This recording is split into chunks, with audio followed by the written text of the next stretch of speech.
তুলা লগ্ন, very interesting, fantastic comeback ইয়ার বলতে পারি 2026।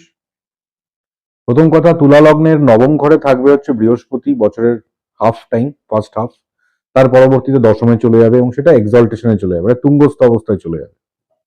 বৃহস্পতি তুঙ্গস্থ যাওয়া মানেই হচ্ছে সেখানে যে ঘরটায় তুঙ্গস্থ হচ্ছে, দশম ঘরে তুঙ্গস্থ হচ্ছে, মানে কেরিয়ারে একটা দারুণ একটা জার্নি স্টার্ট হতে যাচ্ছে ফর নেক্সট 5-7 ইয়ার্স এর জন্য। মানে এটা বলতে পারি আমরা তুলা লগ্নের মানুষজনের জন্য একটা গোল্ডেন পিরিয়ড। ঠিক আছে, মানে কেরিয়ারের দিক থেকে গোল্ডেন পিরিয়ড। মানে নেক্সট 4-5 বছর তো মিনিমাম একটা এক্সেপশনালি ওয়েল একটা ডিফাইন্ড কেরিয়ার দেখতে পাচ্ছি। এবং এই যে 4-5 বছরের যে মানে মজাটা, এটা মানে পরবর্তীতেও এটা মানে মেনটেন থাকবে নেক্সট 5-6 বছরের জন্য। আর নেক্সট টোটাল যদি আমি দেখি 8-10 বছর কিন্তু কেরিয়ার ফ্রন্ট একটা দারুণ সময় আছে। এটাকে ইউটিলাইজ করতে হবে, এটা খাটতে হবে এটার পিছনে।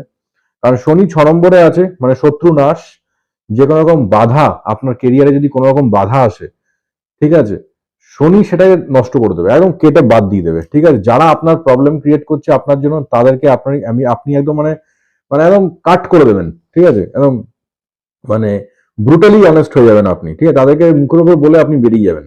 ঠিক আছে, আপনার কিছু যায় আসবে না। তো এই ধরনের একটা মনের কারেজও আসবে। পঞ্চমে রাহু, ক্রিয়েটিভিটি বাড়বে। আপনার ক্রিয়েটিভিটির জন্য আপনি প্রচার পাবেন, আপনার কাজের জায়গাটা প্রচার পাবে, আপনার গ্রোথ আসবে।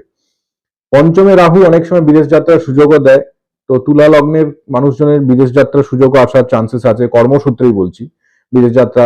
তবে হ্যাঁ, এটা এমন কোনো ব্যাপার নয় যে একবারে গেলে আপনি 1-2 বছর থাকবেন। শর্ট ট্রাভেল বলতে পারি আমরা, 2 সপ্তাহ, 3 সপ্তাহ, 1 মাস, 2 মাস, এরকম কিছু একটা ট্রাভেল কাজের সূত্রে আপনি মানে বিদেশ গমন হওয়ার যথেষ্ট সম্ভাবনা আছে।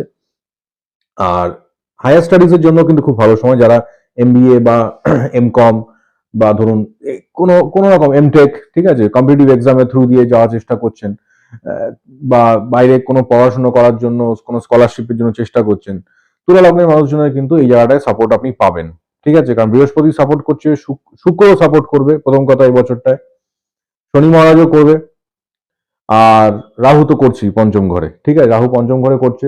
আচ্ছা, আরেকটা জিনিস আমি বলে রাখি, যেহেতু কেতু আপনার একাদশে বসে আছে, তো এখানে একাদশে কেতু থাকার যেটা সুবিধা সেটা হচ্ছে আপনি আহ, যত এক্সপেকটেশন কমাবেন লাইফে, তত আপনি বেশি পাবেন জীবনে। ঠিক আছে, এটা হচ্ছে কেতুর মানে মূল মন্ত্র। আমি আশা করা ছেড়ে দিই। ঠিক আছে, যে এই লোকটা আমার জন্য করতে পারে, বা আমি জায়গাটায় গেলে হাতে এত টাকা অ্যাচিভ করবো, ওটা ছেড়ে দিন। আপনি জাস্ট আপনার টার্গেটে ফোকাস করুন, অটোমেটিক দেখবেন কেতু ওখান থেকে আপনাকে রাজা করে বেরিয়ে যাবে এই পুরো বছরটা 2026। ঠিক আছে, আলাদা করে নতুন করে রেমেডি করার কিছু নেই, জাস্ট নিজের কর্মে ফোকাস করুন। ডেফিনেটলি ফ্যান্টাস্টিক ইয়ার 2026।